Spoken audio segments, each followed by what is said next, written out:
Welcome to Points of Light. We're going to be looking at Moldavite, Azeztulite, and a bunch of other of kind of the newer wave, I would call it, of healing stones, starting with Moldavite. This is a stone that a lot of you may know about, but it carries quite a mystical weight to it. It's a Tektite, which is a meteoric glass from the Czech Republic. So you're seeing some raw pieces set in jewelry here. The green stones that are faceted Moldavite. We have sterling silver and 14 karat gold settings. And Moldavite is becoming more and more rare every year, and it has been called the stone of transformation. It is incredibly rare. It's a beautiful stone, raw as well. We have raw pieces and then lightly tumbled pieces here that are really exceptional quality, basically museum grade. And then we have phenakite, which is another of the most sought after stones of the New Age. It's not quartz, even though it's kind of white and clear. It's another mineral altogether that has beryllium as one of the main elements, and it is probably one of the highest frequency stones on the planet from an energetic and healing point of view. And very rare. We're fortunate to have these rough pieces at very reasonable prices from Brazil. And then we have danburite, which is also very sought after for jewelry making, for healing. It's, again, its own stone. It's not a quartz. It's from Mexico, and this mine is closed. Danburite was actually named for Danbury, Connecticut, which was where danburite was first discovered, but the clearest and best quality pieces come from Mexico, and these are from that area, and this mine is actually mined out. We've just been fortunate to find various pieces that we can offer. Another stone, of the New Age is definitely Bojay Stones, and these are becoming harder and harder to find.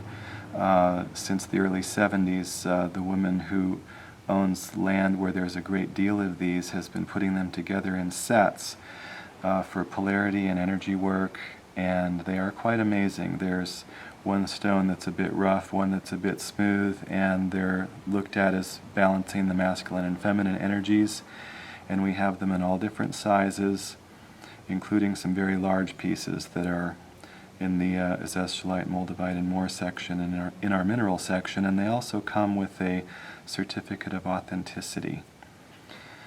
And we have Libyan desert glass, which is a tektite found in Libya, the only yellow tektite that's known. Very mysterious, very interesting energy. Then we also have the Synergy 12 and Ascension 7 healing wands, which include a lot of the most sought after high frequency stones that are talked about, especially in the book The Stones of the New Consciousness by Robert Simmons.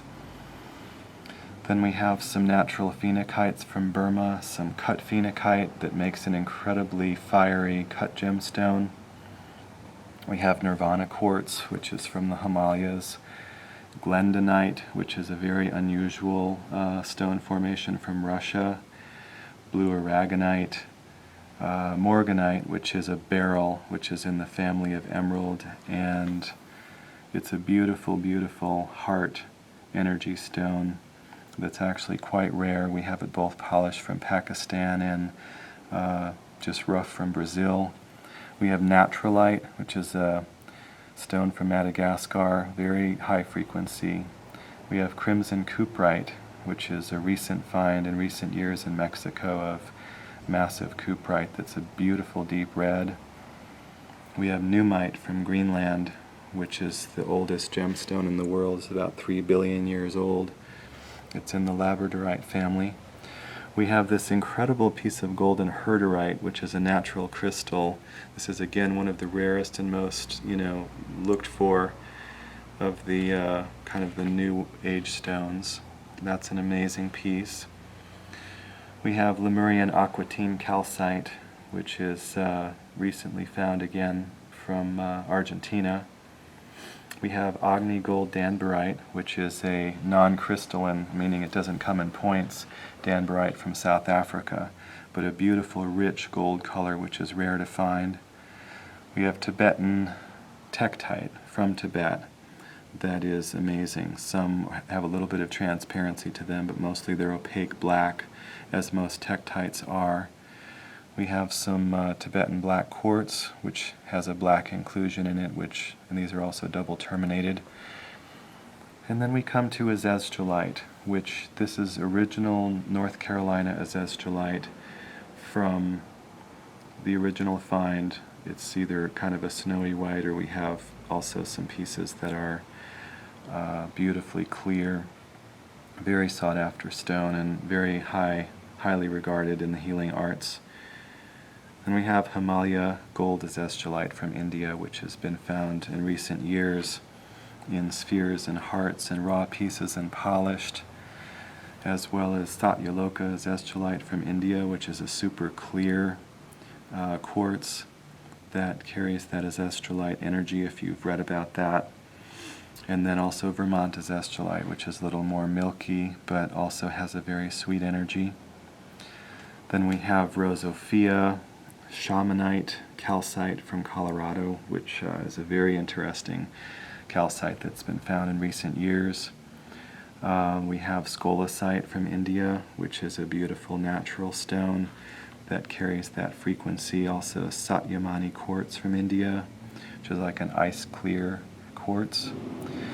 Another of our favorites here is Healer's Gold. It's a natural combination of magnetite and pyrite from Arizona in spheres, wands, and pocket pieces. We also have Cryolite from Greenland that's incredibly rare, only comes from that one area.